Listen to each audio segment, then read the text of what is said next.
Bismillahirrahmanirrahim. Assalamualaikum warahmatullahi wabarakatuh. Bismillah, alhamdulillah, wassalatu wassalamu ala rasulillah Sayyidina Muhammad bin Abdillah wa ala alihi wa sahbihi. La hawla wa la quwwata illa billah. Subhanaka la ilma lana illa ma 'allamtana innaka antal alimul hakim. Kita lanjutkan tentang mata kuliah tafsir ATN. Hari ini kita bicara tentang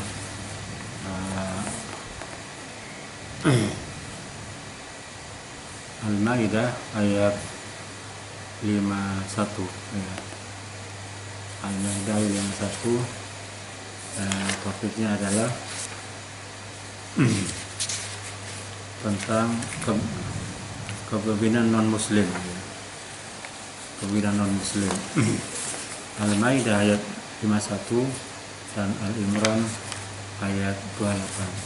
A'udzubillahi minasyaitonirrajim. Bismillahirrahmanirrahim. Ya ayyuhalladzina amanu la tattakhidul yahuda wan nasara awliya'a min ba'dihim awliya'u ba'd. Wa may yatawallahum minkum fa innahu minhum innallaha la yahdil qawmal zalimin. Wahai orang-orang yang beriman, janganlah kamu menjadikan orang-orang Yahudi dan Nasara sebagai wali ya. Jadi aulia sebagai wali. Wali itu sekutu, pendukung, penolong ya. Itu mana wali. Ba'duhum awliya'u ba'd, sebagian mereka dengan sebagian yang lain. Wa may yata'allahu minkum, dan barang siapa di antara kamu menjadikan mereka teman setia, penolong, pendukung, maka sesungguhnya dia termasuk golongan mereka. Dan sesungguhnya Allah Ta'ala tidak memberikan petunjuk kepada orang-orang yang zalim. Dalam tafsir Aisarut Tafasir ada penjelasan secara sarkul kalimat ya. Amanu ya ayyuhalladzina amanu, wahai orang-orang yang beriman, ay saddaqu billah wa rasulih wa wa'dillah wa wa'idi, orang-orang yang benarkan akan keberadaan Allah dan Rasulnya, janji Allah dan ancamannya. La tattakhidhu, janganlah kau menjadikan al-yahuda, orang-orang Yahudi, wan nasara aulia aulia ya, sebagai penolong, pendukung atau sebagai sekutu ya. Min dunil mu'minin, selain orang-orang mukmin ya. Artinya apa? Bahwa larangan ini adalah selama masih ada orang-orang mukmin ya, maka kita tidak boleh menjadikan orang-orang Yahudi dan Nasrani sebagai sekutu kita. Dalam tafsir Al-Maraghi ayat 51 ini, Ibnu Jarir mengatakan, wa qala Ibnu Jarir inna Allah Ta'ala nahal minna jami'in ayatakhudhu wan nasara ansara khulafa ala alil iman wa rasulih ya. Di sini Ibnu Jarir mengatakan bahwa yang dikutip oleh Al-Maraghi, sungguhnya Allah Ta'ala melarang orang-orang mukmin untuk menjadikan orang-orang Yahudi dan Nasara sebagai penolong, sebagai sekutu kepada orang-orang yang beriman kepada Allah dan Rasulnya. Dan Allah memberikan informasi bahwa orang-orang yang menjadikan orang-orang Yahudi dan Nasara sebagai penolong, sebagai sekutu, sebagai pendukung ya, bahwa minhum bitahazzubi 'ala Allah wa rasulih, maka orang itu adalah bagian dari mereka, bagian dari kelompok mereka ya. Wa anna Allah wa rasulah, Allah Ta'ala dan Rasulnya adalah bebas dari keduanya ya. Ayat ini bahwa turun terkait dengan ada beberapa riwayat ya. Ada beberapa riwayat yang menyebabkan ayat ini turun ya. Ada beberapa riwayat ya, disebutkan di dalam tafsir Al-Maraghi ini bahwa pertama waruya dalam diriwayatkan bahwa dalam kitab Arbabus Siyar, ya, waruya Arbabus Siyar, dalam kitab Arbabus Siyar diriwayatkan bahwa Nabi SAW ketika datang di kota Madinah, jadi ketika Rasulullah hijrah di kota Madinah itu orang-orang kafir penduduk asli, orang yang terdiri dari beberapa kelompok di sana. Di antaranya ada orang Yahudi, orang Nasrani, dan orang-orang kufar. Mereka itu ada 3 kelompok. Salah satu aksamin. Sorol kufaru mau salat aksamin. Ada 3 kelompok. Kismun sholah kaum bahwa taum alla yukharibu wala yutahiru alai ahadan wala yuwallu alai aduwu wahum ala kufrim aminuna ala dimahi wa amwalihim. Jadi ada sekelompok orang-orang kafir yang mereka berdamai dengan Nabi, ya, dan mereka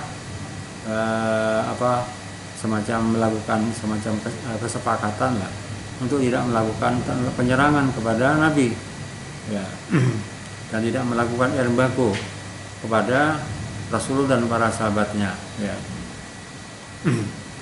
Wahum ala kufrim amanuna ala dimahim. Jadi mereka tidak melakukan intervensi dan melakukan agresi kepada Nabi dan para sahabatnya. Kelompok kedua, waqismun harabu wa nasabu laum alada.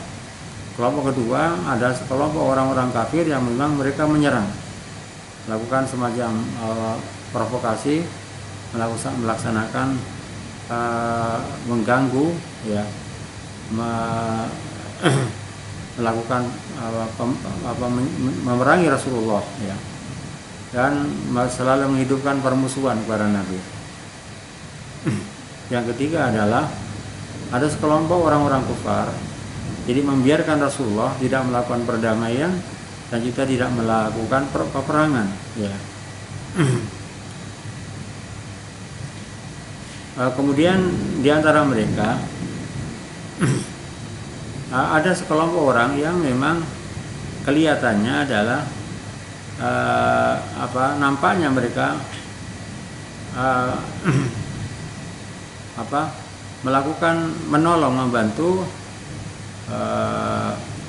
Nabi, ya, secara diam-diam, ya. Dan itulah kelompok itu yang disebut dengan orang-orang al-munafiqin, ya. Kemudian Rasulullah SAW melakukan semacam komunikasi dengan orang-orang Yahudi dan orang-orang kufar di Madinah, ya. Rasulullah melakukan perdamaian, ya, melaksanakan semacam suluh, ya, perdamaian untuk sama-sama hidup bersama berdampingan dengan mereka. Maka di sanalah muncul semacam 10 butir kesepakatan antara Nabi dengan orang-orang Yahudi. Di antaranya adalah Bani Qainuqa, Bani Nadir, dan Bani Quraidah, ya. Ini yang ada di kota Madinah. Maka Allah Subhanahu wa taala menurunkan ayat ini, memberikan peringatan, baik orang-orang yang beriman, janganlah kamu menjadikan orang-orang Yahudi dan Nasor sebagai penolong, sebagai sekutu di antara mereka, ya. Ba'dhum awliya'u ba'd, ya, antara mereka saling menolong dengan sebagian yang lain. Dan apabila kau melakukan semacam tolong menolong kerjasama dengan mereka, sebenarnya engkau adalah bagian dari mereka. Di sini Allah Ta'ala tidak memberikan petunjuk kepada orang-orang yang zalim. Ini ada beberapa asbabun nuzul, ya.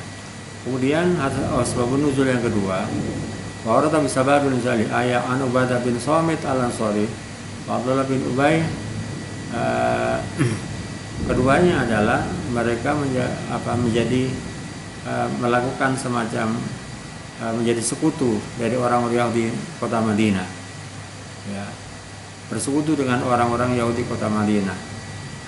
Nah, ketika Rasulullah SAW dan orang-orang mukmin dalam perang Badar mendapatkan kemenangan, maka orang-orang Yahudi secara terang-terangan wa'alalu mempublikasikan akan niat buruk mereka, ya. Maka melepaskan Ubadah bin Samit dari sekutu mereka, ya. Kemudian maka turunlah ayat ya ayyuhalladzina amanu la takhulul yahuda wan nasara awliya'a min dunil mu'minin, ya. Jadi inilah ayat ayat Al-Maidah ayat 5 yang terkait larangan mengangkat menjadikan orang-orang Yahudi dan Nasara sebagai sekutu, ya, sekutu, khalif, pendukung, penolong. Itu adalah dilarang oleh Al-Quran dalam surah Al-Maidah ini. Hal ini juga pernah terjadi di Indonesia ketika kasusnya Ahok, ya, di mana Ahok ini pernah melakukan penistaan agama, kemudian memicu dan memunculkan konflik yang sampai dilaporkan ke sidang pengadilan di Pengadilan Negeri Jakarta Utara. Nah, disitulah muncul sebuah fatwa dari MUI tentang kasus adanya penodaan agama. Bahkan sampai berakhir pelengseran Ahok sebagai Gubernur DKI Jakarta terkait dengan penistaan agama, ya, yang terkait dengan penistaan agama, ya. Kemudian di dalam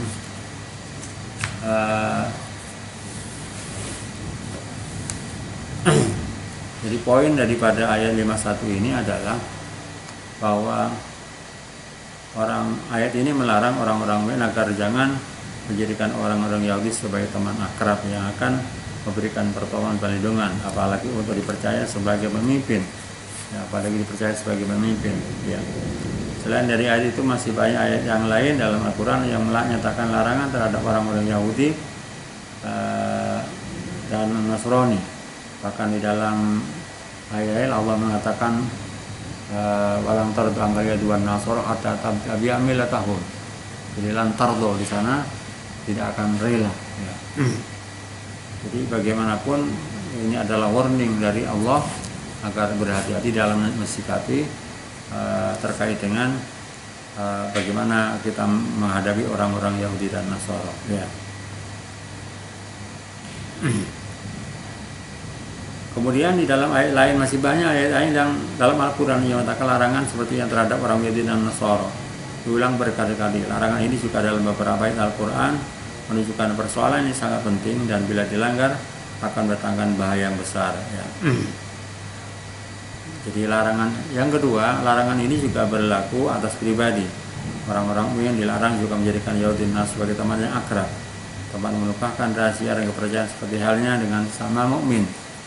Begitu juga berlaku terhadap jamaah yang masyarakat mukmin, bahwa mereka dilarang untuk menjadikan orang Yahudi dan Nasara sebagai pembela, sebagai pelindung dan penolong, terlebih dalam urusan yang berhubungan dengan agama. Kalau hanya untuk berteman biasa dalam pergaulan, apalagi dalam urusan-urusan keduniaan, Allah tidak melarang, ya, asal saja berhati-hati dalam pergaulan. Sebab bagi mereka sifat melanggar janji dan berbohong untuk mencari keuntungan dunia adalah hal yang biasa saja, ya, hal yang sudah biasa. Hal yang seperti ini juga sudah diperlihatkan oleh Rasulullah ketika beliau berada di kota Madinah. Beliau mengadakan hubungan kerjasama dengan orang Yahudi dan Nasara dan kadang-kadang mengadakan perjanjian pertahanan dengan mereka. Hal ini juga dipandang sebagai dipandang ada maslahat bagi orang-orang yang beriman. Berikutnya adalah orang-orang Yahudi dan Nasrani adalah rasa golongan dan kesukuan yang mereka sangat kuat, ya. Jadi kalau kita lihat di Indonesia, misalnya orang-orang WNA antara sama Cina, misalnya orang Tionghoa, itu rasa kesukuannya sangat kuat sekali, ya. Bahkan bisa banyak kasus-kasus perbankan itu juga olah-olah daripada orang-orang Cina, pembobolan bank dan segalanya itu. Kasus seperti Bank Senturi, kemudian kasus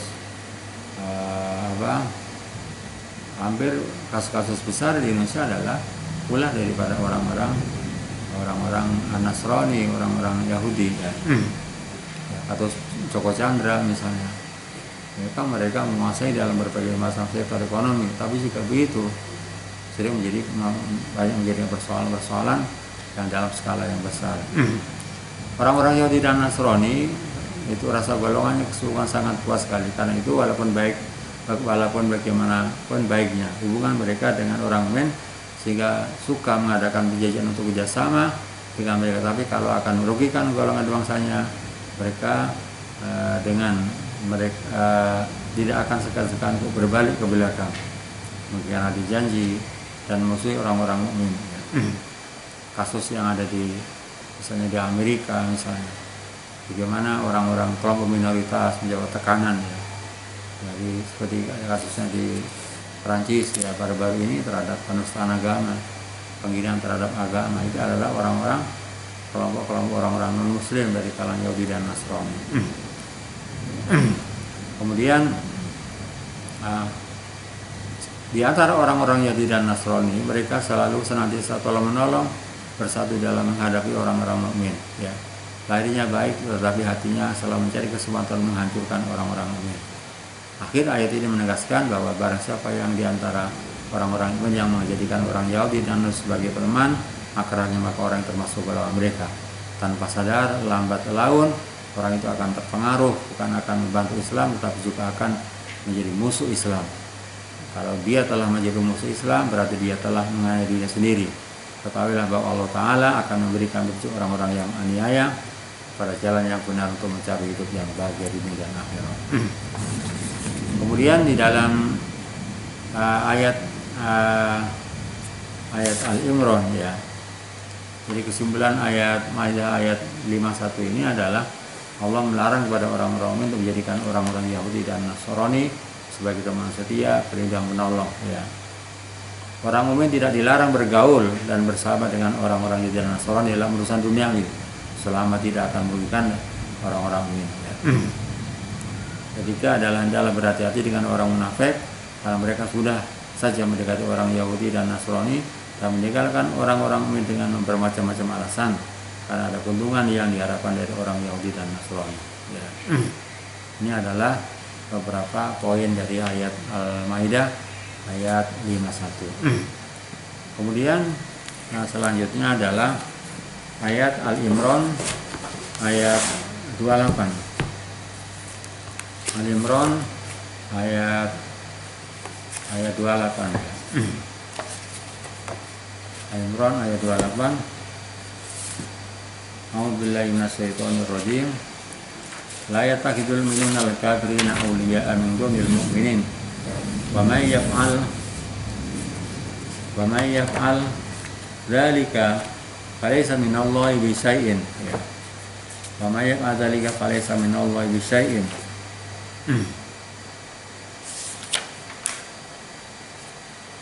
Wa may yaf'al dzalika falaysa minallahi bi syai'in. Illa ala taqu min dum tuqat wa yuhadirukumullahu nafsah wa ila Allahil masir ya. Wa ila Allahil masir. Ayat ini adalah juga bicara tentang bagaimana membangun hubungan ya, kepemimpinan dengan non-muslim ya. La yattakhidul minunal kafirin awliya'a min dunil mu'minin wa may dzalika falaysa minallahi syai'un lan takun tuqah wa yuhadirukum Allah ila Allahil masir.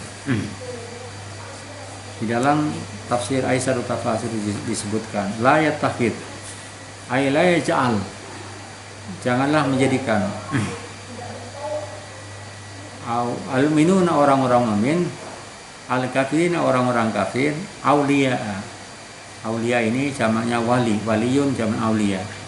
Tadi sudah dijelaskan al-wali an-nasir, al-ta'id, al-mahabbah, orang yang orang yang memberikan pertolongan, orang yang orang yang menjadi sekutu, orang yang mendukung, ya, orang-orang yang man yatawallawnahum, ya, jamu waliyin yatawallawnahum binusrati, ya, orang-orang yang memberikan pertolongan dan dukungan, ya, orang-orang yang memberikan pertolongan dan dukungan. Wahai orang-orang yang ya la yatakhidul minunal kafirin auliya min dunil mu'minin. Ayat ini Allah memperingatkan, wahai orang-orang yang beriman, janganlah kamu menjadikan orang-orang Yahudi dan Nasrani sebagai teman, ya, sebagai penolong, sebagai pendukung. Ba'duhum auliya ba'd. Ba'duhum auliya ba'd, ya. Ba'duhum auliya ba'd. Ba'duhum auliya ba'd, gimana? La yatakidul minul kafir auliya min dunil mu'minin, janganlah orang-orang beriman menjadikan orang-orang kafir sebagai pemimpin, melainkan orang-orang yang beriman. Ya la yatakidul minul kafir auliya min dunil mu'minin, janganlah orang-orang beriman menjadikan orang-orang kafir sebagai pemimpin, melainkan orang-orang yang beriman. Wa may yaf'al dzalika, dan barang siapa berbuat demikian. Jadi ayat Al-Imran ayat 28 ini, niscaya dia tidak akan memperoleh apapun dari Allah Ta'ala kecuali karena siasat menjaga diri dari sesuatu yang kamu takuti dari mereka, dan Allah memperingatkan kamu, dan hanyalah kepada Allah tempat kamu kembali. Jadi ini juga ayat yang bicara tentang kepemimpinan non muslim, ya. Asbabun nuzulnya ayat ini disebutkan dalam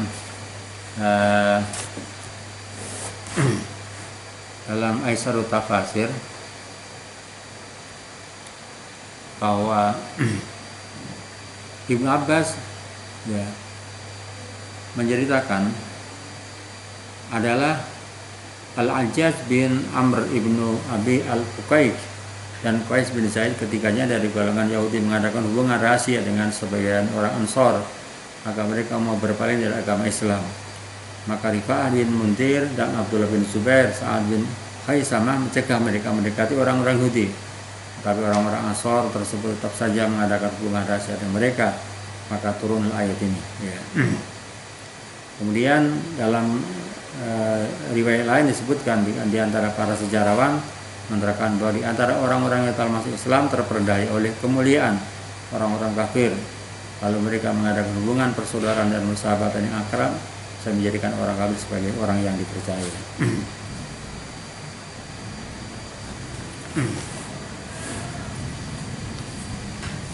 Dalam tafsir Aisarut Tafsir dan ayat 28 ini disebutkan bahwa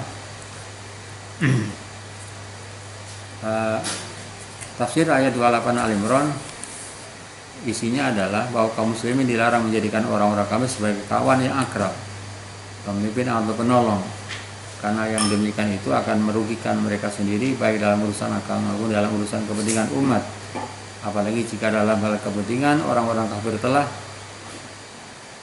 didahulukan daripada kepentingan kaum muslimin sendiri, ya.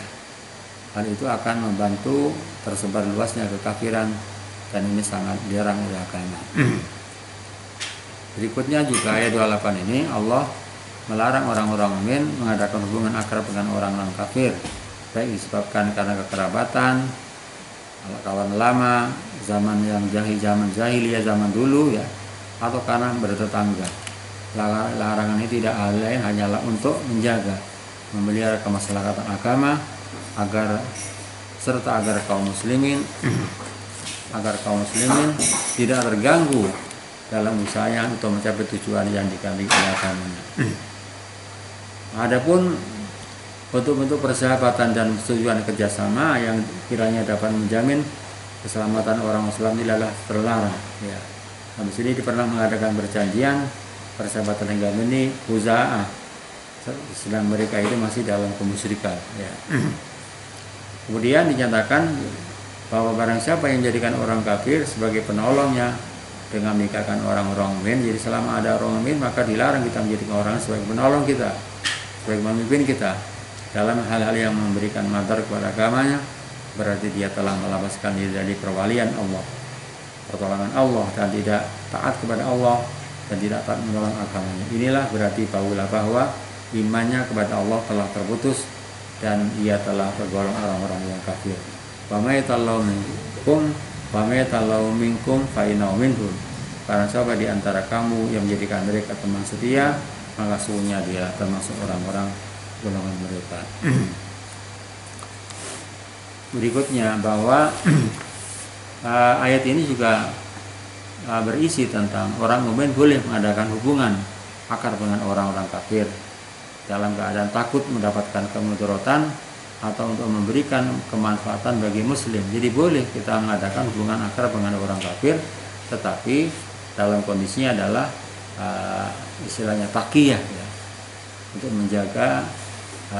Taqiyah itu artinya menjauhkan suatu agar kita merasa aman, ya, agar takut mendapatkan kemudaratan atau memberikan kemanfaat bagi muslimin. Tidak dilarang bagi suatu pemerintah Islam untuk mengadakan perjanjian persahabatan dengan pemerintahan yang bukan Islam. Saudi misalnya perjanjian dengan negara-negara sekutu Amerika dan segalanya, ya.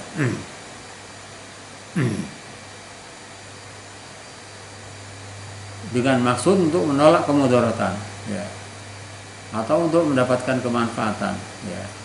Tetapi yang jelas bahwa harus lebih ekstra hati-hati. Bagaimanapun mereka punya tujuan dan tendensi serta target yang bisa nanti merugikan kepada umat Islam.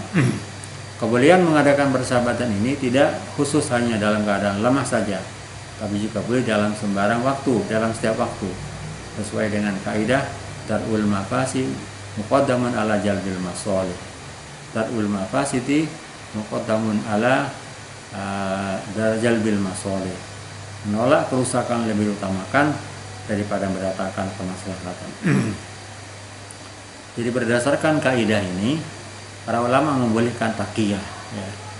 Jadi taqiyah itu adalah mengatakan atau mengajarkan sesuatu yang berlawanan dengan kebenaran, berlawanan dengan isi hatinya, untuk menolak bencana dari musuh atau untuk keselamatan jiwa atau untuk memelihara kehormatan atau harga atau harta. Makanya di dalam aliran Syiah, paham Syiah, bahwa dikatakan at-taqiyatu nisbuddin.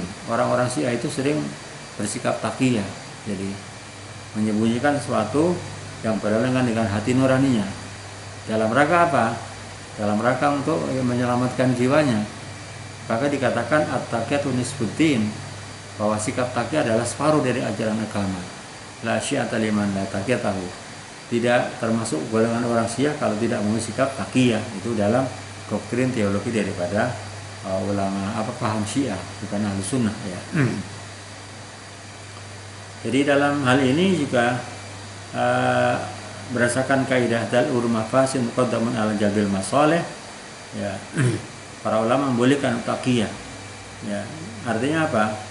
Mengerjakan sesuatu yang berlawanan dengan hati nurani untuk tujuannya apa? Untuk menolak bencana dan dari musuh, untuk keselamatan jiwa, untuk keamanan jiwa, dan untuk memelihara kehormatan dan harta benda.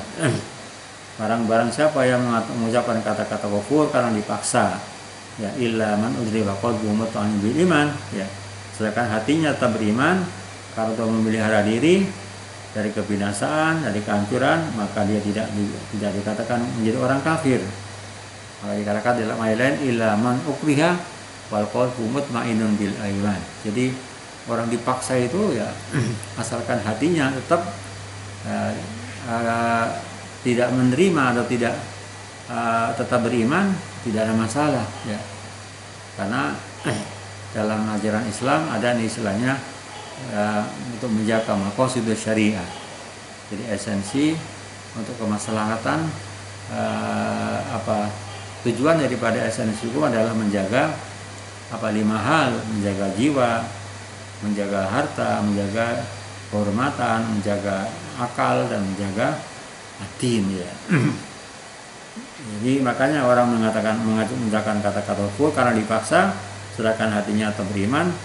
Karena untuk memelihara diri dari kebinasaan maka tidak dijadikan kafir. Sebagaimana yang telah dilakukan oleh Ammar bin Yasir, yang dipaksa orang Quraisy untuk jadi kafir. Jadi Ammar itu bin Yasir adalah salah satu syuhada ya. Syuhada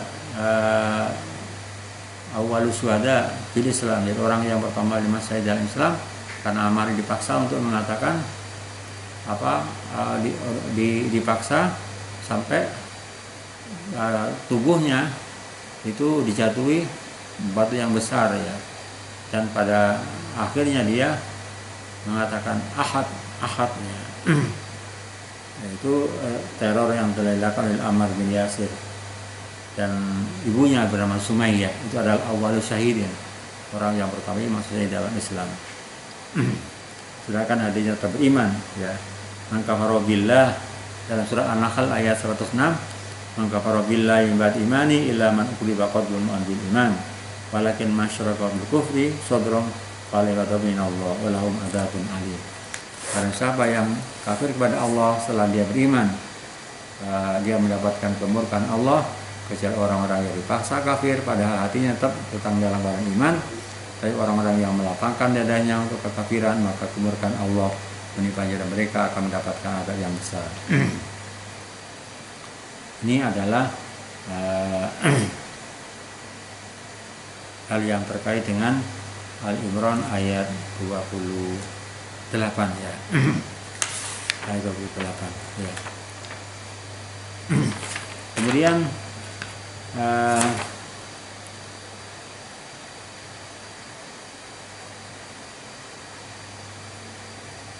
apa yang dapat disimpulkan dari ayat Al-Imran 28 ini?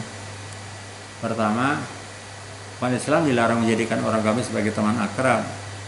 Ya, hampir sama dengan ayat Al-Maidah 51 itu. Dalam urusan hal yang memungkinkan terjadi kerusakan agama ataupun kerusakan umat ya. Yang kedua, Allah mengetahui segala alasan yang berhubungan dengan akrab dengan orang kafir yang dilakukan oleh seorang muslim lahir dan batin, dan dia kuasa menghukumnya sesuai dengan alasan hubungan itu sendiri ya. Yang ketiga adalah segala perbuatan manusia yang baik dan buruk akan diperlihatkan kepada Allah pada hari kiamat. Allah akan berikan peringatan kepada manusia akan adabnya agar senantiasa tidak berbuat baik. Ini adalah hal-hal yang terkait dengan bagaimana kemungkinan dengan orang-orang non-muslim. Ini yang terkait dengan ayat Al-Imran ayat 28. Baik, saya kira itu hal-hal yang terkait dengan Al-Imran ayat 28 dan Al-Maidah ayat 51, hal-hal yang terkait dengan kepemimpinan non-muslim ya. Saya kira itu. Terima kasih. Salam kita lanjutkan di pertemuan berikutnya tentang jihad dan perang dalam Islam. Terima kasih. Assalamualaikum warahmatullahi wabarakatuh.